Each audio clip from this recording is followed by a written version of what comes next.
Fala, galera, vamos acompanhar aí a turma do Linha de Passe analisando o jogo entre Equador e Brasil. Na estreia de Ancelotti, seleção não tem criatividade e ameaça pouco. E o Brasil jogou mal, sem gols. Vamos acompanhar aí.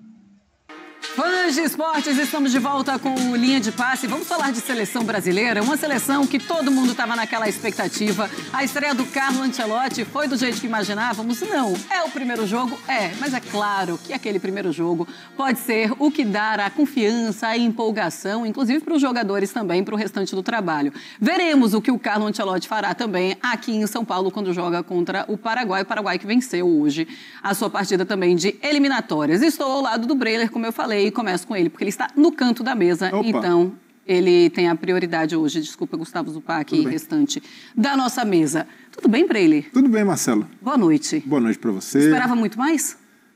Esperava. Boa noite para o Zupac, Jean, Calçade, fã de esportes. Esperava mais, acredito que todo torcedor brasileiro tinha uma expectativa maior em relação à seleção. A gente sabe que o nome do Ancelotti já carrega uma credibilidade automática e o trabalho não funciona dessa forma, não é tão imediata assim a mão do treinador na equipe. Só teve 3 treinos e do outro lado também um bom adversário. A seleção equatoriana do BKSS é um time bem organizado, um time que não estava na segunda colocação das eliminatórias à toa, mas feitas essas ressalvas, é uma estreia decepcionante, e aí muito menos pelo Carlo Ancelotti e muito pelo que a gente está cansado de ver na seleção. Jogadores que não conseguem render o que rendem nos clubes, e aí são vários, né? O ataque, mais uma vez, não funcionou, Richarlison recebeu oportunidade, bateu muito com os zagueiros ali, trombando, demonstrando vontade, mas pouco teve a bola para trabalhar. O Vini Júnior, com dificuldade no 1 contra 1, ficou até o fim da partida, mas ainda assim, sem ser aquele Vini Júnior que o torcedor espera, e até pelo tipo de marcação da seleção equatoriana, né? O Ordonhas ali fazendo uma marcação muito cerrada, com cobertura do pátio. O ataque brasileiro não teve muito espaço para se criar. O Estevão também acabou decepcionando na sua primeira partida como titular da seleção, errou muito. E aí a gente pode, mas a idade, 18 anos, e aí a gente vê caras como o Casimiro, com experiência, com casca de seleção, também cometendo muitos erros. Principalmente no primeiro tempo, erros de passe da seleção, o meio-campo não se encontrou. Sim. Então, o Ancelotti já teve ali o choque de realidade, né? Uma coisa é treino, observar, ver jogador que dá resposta, outra é jogo e observar que há muita coisa para se consertar, para se aprimorar na seleção. E o Ancelotti também, a gente precisa entender esse contexto em que ele chega. É um treinador de primeiro escalão do futebol mundial, que assume uma seleção que hoje não está nesse patamar. Uma seleção que hoje, com boa vontade, está no segundo escalão e ele vai ter trabalho para elevar o Brasil de patamar, porque a gente viu mais do mesmo da seleção, mas não dá para culpar o treinador no seu primeiro jogo com apenas 3 treinos. Pois é isso que me assusta, o mais do mesmo, mas com peças diferentes. Vimos um Richarlison que tem oportunidade, não aproveita, o Estevão também não consegue aproveitar, o Vinícius Júnior, a expectativa era muito grande em cima dele. Será que vamos ver um pouquinho mais do Vinícius Júnior do Real Madrid na seleção brasileira com o Ancelotti? Também não aconteceu. Para a gente começar com a calma, foram 2 treinamentos, Zupa. É isso. Boa noite, Marcela, companheiros, boa noite ao fã de esportes. Existia a possibilidade de, depois de 2 treinos, o Ancelotti arrumar o time e o time responder e fazer um grande jogo? Existia. A gente já viu isso acontecer na seleção em outros momentos. O Tite estreou muito bem, lá em Quito mesmo. O Diniz estreou muito bem contra a Bolívia. O Dorival estreou muito bem contra a Inglaterra e o Wembley. Então, poderia, só com 2 treinos e com o Carleto ali arrumando o time, colocando os jogadores, o jeito dele, a seleção responder e fazer um grande jogo em Guayaquil? Poderia, mas não é o tão esperado assim, né? Então, assim, o jogo, para ser o mais objetivo possível, o jogo foi ruim de parte a parte. O Brasil jogou mal, o Equador jogou mal, o jogo foi tecnicamente ruim, o jogo foi chato, com pouca finalização, com pouca chance de gol. A sensação de quem assistiu o jogo é que se perdeu 90 minutos para fazer algo melhor na vida. O jogo foi uma porcaria.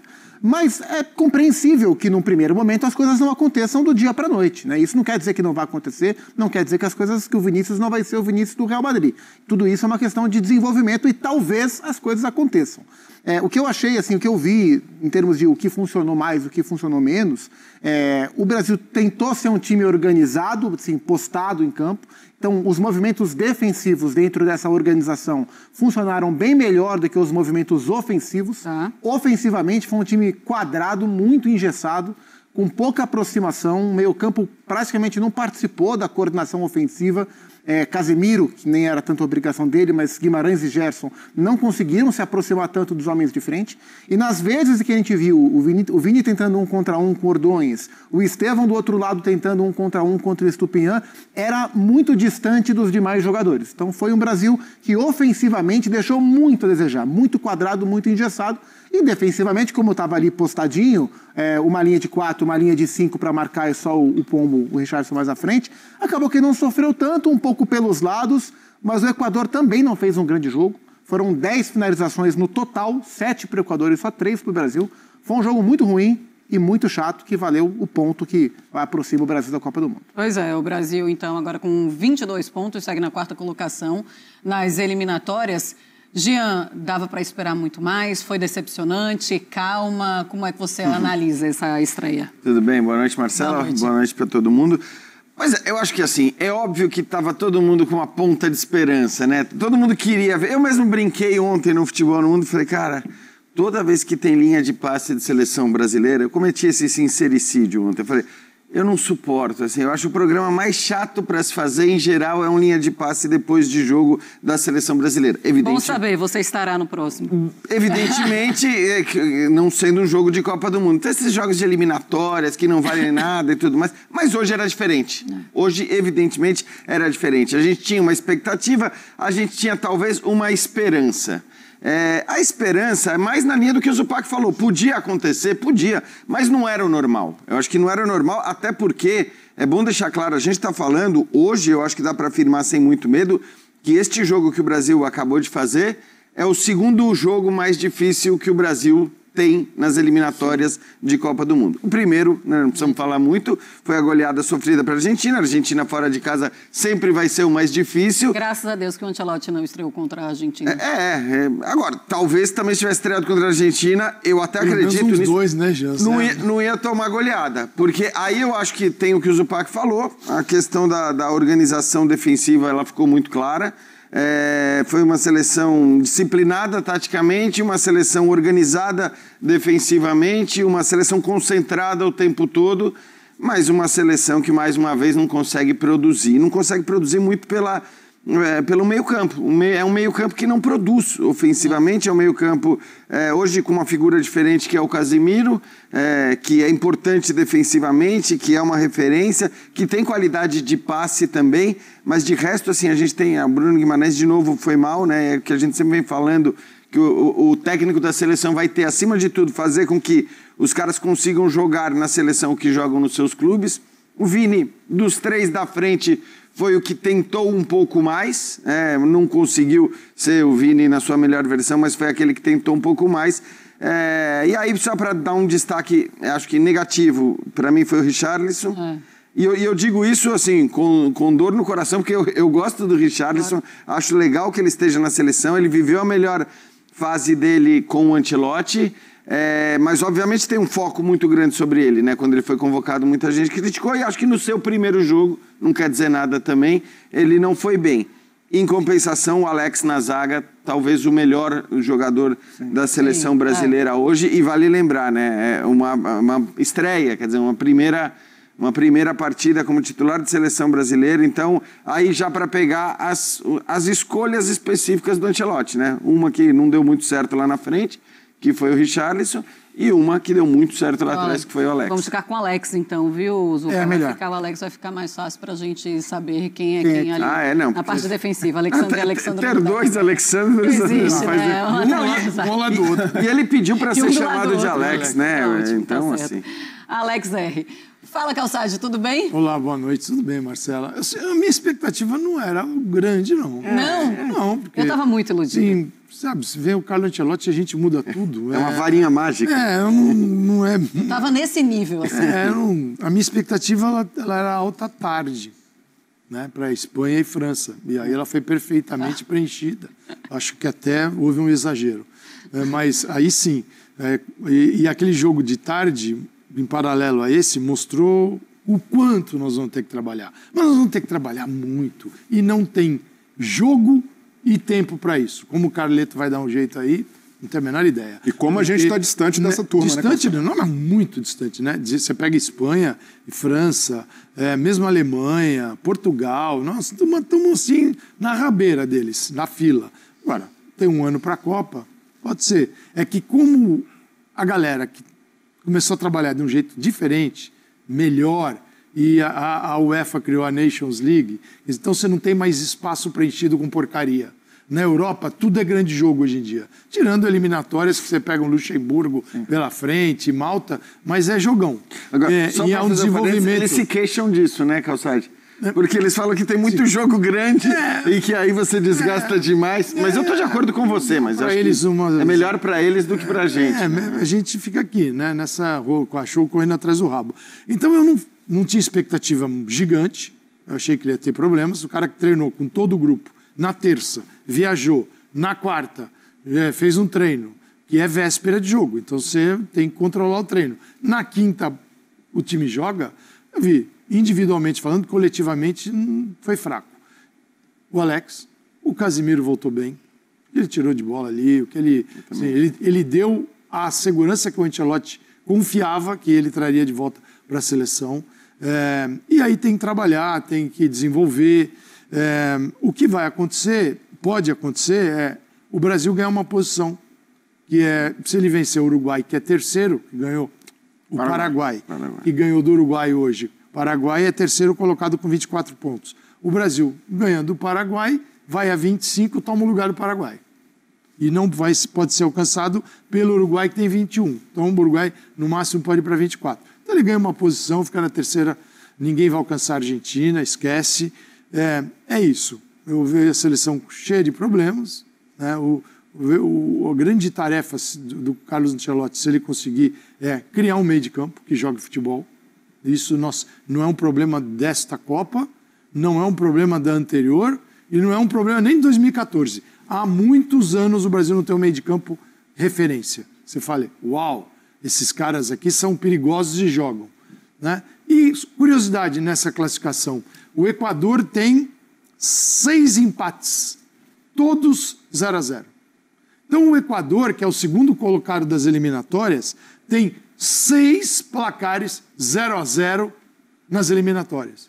Então, eles tomaram 5 gols em 15 jogos. Ou seja, o Equador é resultado. Assim, o que o Equador empatou, o Brasil andou perdendo. Senão o Brasil estaria em segundo lugar como o Equador, à base de empates. E algumas vitórias foram 7, o Brasil ganhou 6. Mas, sim, não estou... E sobre a expectativa de uma transformação imediata, que, de novo, poderia acontecer, porque o futebol permite, mas não era o lógico, até levando em consideração quem é o técnico que assumiu a seleção brasileira, né? Tipo, qual é a principal característica do Carlo Ancelotti? É ser um transformador, um técnico inventivo? Não, ele é um organizador de equipes. Talvez se tivesse assumido o Brasil um cara como o Guardiola, um cara como o Jürgen Klopp, seria mais natural que a gente conseguisse ver de uma hora para outra algo mais autoral ali acontecendo. A grande virtude do Ancelotti é organizar as suas equipes. O Brasil não vai ser o time mais ofensivo do mundo e jogar o futebol de rua, do DNA brasileiro. Não é essa a característica do Ancelotti. Ele é um cara de times equilibrados, de times organizados, de times estáveis e contando muito com o talento dos homens de frente para que eles resolvam e desequilibrem os jogos. Foi a partir dessas premissas que ele construiu os seus últimos trabalhos, em especial do Real Madrid. Mas, assim, e isso dificulta para que ele chegasse, 2 treinos, o Brasil fosse outro time. Poderia acontecer? Poderia. Mas era mais previsível hoje que o Brasil mostrasse organização... Que foi vista. Mais do que propriamente uma transformação em relação a desempenho e a encaixe de jogo. Mas né? teve alguma mudança, teve alguma melhora? Porque a gente viu um meio de campo mais encorpado, digamos assim, se a gente for fazer uma comparação com o time do Dorival. Mas ainda assim não é da maneira como imaginávamos. Um meio campo que consegue parar a bola, consegue organizar tinha um homem a mais, né? O Dorival jogava só com dois no meio e com um a mais. 4 atacantes. Eu acho até Tem alguma melhora olhando para esse ponto? Então, eu acho até que tem a ver, eu acredito que a gente possa ver, eu não sei aí, o Ancelotti não tem tantos jogos até a Copa do Mundo, mas que a gente possa ver, até mesmo no próximo jogo, eventualmente, o Brasil com um formato diferente. Pode até ser que ele porque ele é um cara que faz isso também. Ele não é um cara... Eu estou plenamente de acordo com o Zupac, ele não é um técnico autoral, mas ele é um técnico que, mais do que esses outros que o Zupac citou, que são mais dogmáticos e que tem uma ideia de futebol que tem que prevalecer em relação a tudo, ele não. Ele olha, pera lá, quem que eu tenho na minha mão? Quem é o meu adversário? Com esses caras que eu tenho, para esse adversário, qual é o melhor time que eu vou escalar? E ele falou isso na coletiva. Exato. Tem hora que vai ser ofensivo e tem hora que vai ser reativo. Ele falou isso. Então pode ser que a gente volte a ver um 4-2-3-1 na seleção brasileira. Hoje, de fato, não fazia sentido, pelo que eu falei. Pela qualidade do adversário, eu acho que pela chance que o Brasil tinha de perder este jogo, porque o Brasil que a gente vinha vendo tinha uma boa chance de perder esse jogo. Então, eu até, para mim, assim, os méritos, a organização defensiva, e de fato, você vai falar, organização defensiva, os laterais subiram muito pouco. Sim, subiram muito pouco, e é um preço... Ele quis segurar ele todos na linha... Estavam sempre. A linha quebrada. É isso. A linha estava sempre montadinha, organizadinha. Acho até que o Wanderson não foi bem, ele errou tecnicamente, mas do ponto de vista tático, a linha lá defensiva estava montada o tempo todo. Os três do meio-campo tinham o tempo todo a ajuda do Estevão quando o Brasil perdia a bola e o Brasil. O Vini voltando menos. Fechava. Né? O Vini voltando menos. Richarlison Mas acho que faz sentido, né? dando a sola da chuteira para voltar. Até olhando para... Então, e aí que eu acho essa coisa do empenho, da dedicação, da concentração, tudo isso foi visto. E acho que assim, é algo importante para você ganhar uma Copa do Mundo. É só um primeiro passo, de fato a gente está anos-luz das principais seleções europeias hoje, mas essa é uma realidade e essa realidade não ia mudar depois de um jogo de hoje. Sim. Se o Brasil tivesse ganhado de 4-0 do Equador, talvez se criasse aquela empolgação que foi criada quando o Diniz assumiu, que um monte de gente ficou até preocupado, falando, putz, mas e agora? O que a gente vai fazer com o Ancelotti? O que a gente faz com o Ancelotti? É isso, tinha o papo do Ancelotti e as pessoas falando, pô, mas agora o Diniz estreia goleando a goleando a Bolívia, o que a gente vai fazer com o Ancelotti? Aí no jogo seguinte, contra o Peru... Exato. Então, assim, vamos, Carleto, aquece. Não golear o Equador hoje não é a questão, não se empolgar depois do jogo de hoje não é a questão. A questão é a grande diferença que de fato existe em relação que Esportes, a gente vai ficando por aqui, tá? Com esta edição do Linha de Passe, agradecendo demais a audiência de vocês. Voltamos segunda-feira. Segunda-feira estamos de volta com Linha de Passe. Um beijo pra você, viu, Briley? Valeu, Marcela. Um beijo. Até a próxima. Então, eu gostei. Fomos muito tranquilos em relação à estreia do Ancelotti. Esperávamos mais, mas tá todo mundo passando pano aqui. Os nervosos são em outros lugares. Aqui são os tranquilos. O primeiro jogo da seleção sob o comando de Carlo Ancelotti não empolgou. Pela 14ª rodada das eliminatórias para a Copa do Mundo, o Brasil visitou o Equador em Guayaquil e ficou no empate sem gols durante os 90 minutos de partida. O time verde e amarelo teve apenas 2 finalizações em direção ao gol e não conseguiu deixar uma boa impressão. Com o resultado, o Brasil chegou aos 22 pontos e se manteve na 4ª colocação, 7 pontos acima da Venezuela, que está na zona de repescagem e ainda não jogou na rodada. Multicampeão, dirigindo alguns dos principais clubes do futebol europeu, Carlo Ancelotti se tornou, nesta noite, o 4º estrangeiro a dirigir a seleção. Vestido de terno e gravata, o italiano gesticulou bastante com os jogadores em campo, não parou de mascar chiclete e, no último lance da partida, reclamou com o árbitro por finalizar o jogo durante um ataque promissor do Brasil. No início do segundo tempo, antes de uma cobrança de escanteio para o Brasil, o jogo precisou ser paralisado por quase 4 minutos por conta de um problema com uma das bandeirinhas de canto. O mastro que segura a bandeira caiu. A organização tentou arrumar e não conseguiu. A solução, então, foi chamar o zagueiro Alex para consertar o problema. Com o resultado desta noite, o Brasil chega aos 22 pontos nas eliminatórias e mantém a quarta colocação na tabela. A seleção ainda pode ser ultrapassada nesta rodada, caso a Colômbia vença o Peru em confronto que será realizado na próxima sexta-feira. Já o Equador chega aos 24 pontos e segue na vice-liderança, atrás apenas da Argentina. Na próxima rodada das eliminatórias sul-americanas para a Copa do Mundo de 2026, o Brasil mede forças com o Paraguai na Neoquímica Arena, em São Paulo. O duelo será disputado na terça-feira, 10/6, a partir das 21h30, horário de Brasília. No mesmo dia, só que a partir das 22h30, o Equador visita o Peru, em Lima.